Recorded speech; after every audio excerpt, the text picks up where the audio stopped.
Bon, je viens de spotter un policier. On va aller s'informer. C'est important d'être bien informé sur la loi.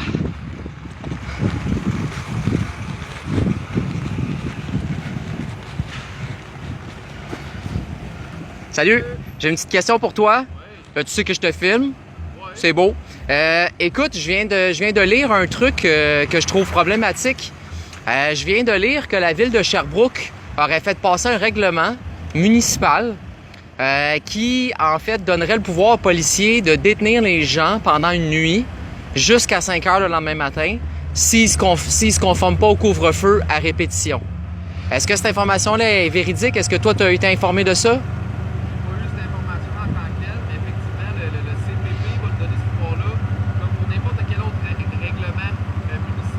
OK. Admettons que vous êtes Yves sa voie publique, qu'on vous ramène à la maison, vous allez rentrer à la maison, vous donne un constat pour être Yves, vous sortez de la maison à répétition, on va vous détenir au poste pour faire cesser l'infraction, on n'a pas le choix.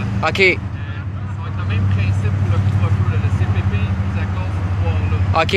Puis, C'est la même chose. puis toi, en tant que policier, est-ce que ça te dérange que la Charte des droits et libertés canadienne pourrait être bafouée?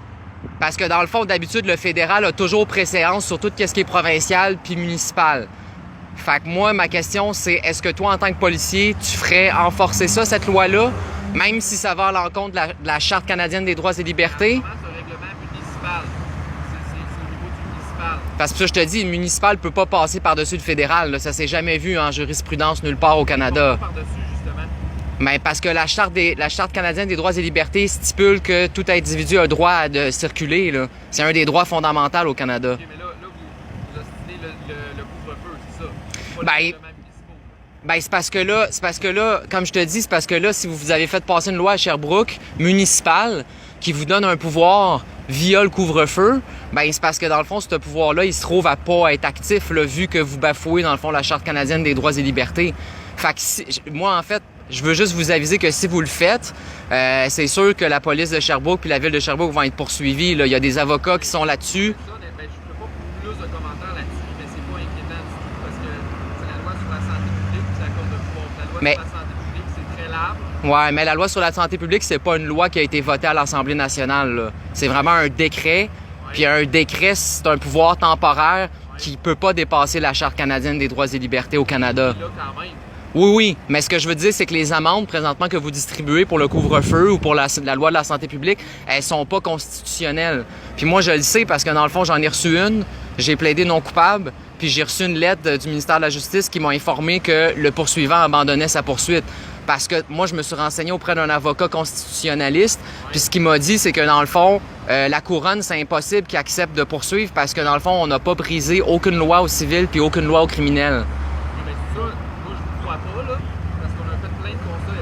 Est-ce que vous dites que c'est la même affaire pour les constats des rassemblements et tout ça? Tous les constats qui sont donnés en vertu de la loi de la santé publique. Ça, là, les statistiques sont pas mal sorties. C'est en haut de 95% reconnus coupables pour ça, là, devant les juges. C'est-à-dire, si les gens plaident coupables, effectivement, ils sont coupables. Les constats contestés devant le juge sont pas mal OK. remportés par du côté de la couronne. OK. Moi, j'ai eu l'info de gens qui l'ont contesté puis qui m'ont montré le papier directement. Là. Information contraire, malheureusement, là, avec des statistiques. OK. OK. Mais c'est correct, moi, je respecte votre opinion. Ouais, ouais. Discute. Ouais, ouais. Mais si vous parlez de bafouer les droits, moi, je vous dis, conformez-vous, puis il n'y aura pas de problème, là.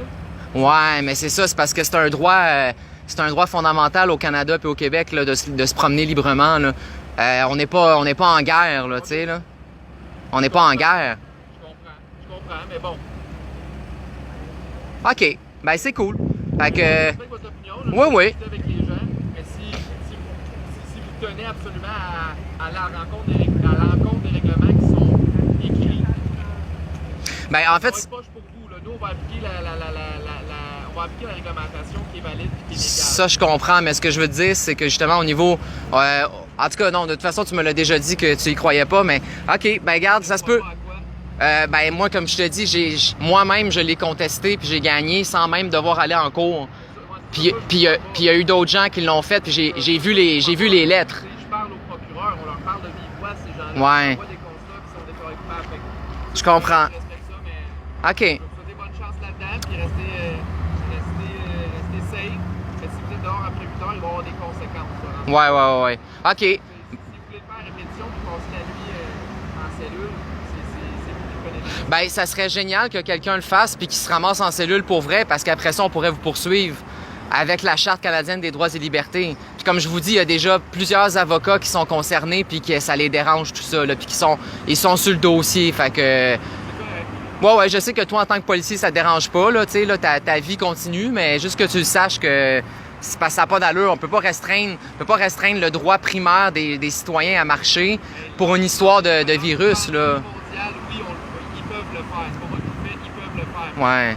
Mais... Là, ils l'ont fait. Mais, tu sais, dans le cas des vraies pandémies, j'ai parlé à un historien cette semaine, dans le cas d'une vraie pandémie, là, c'est qu'on sait plus où mettre les morts, là. Ça, c'est une pandémie. La choléra, c'était ça. La peste noire, c'était ça. La grippe espagnole, c'était ça.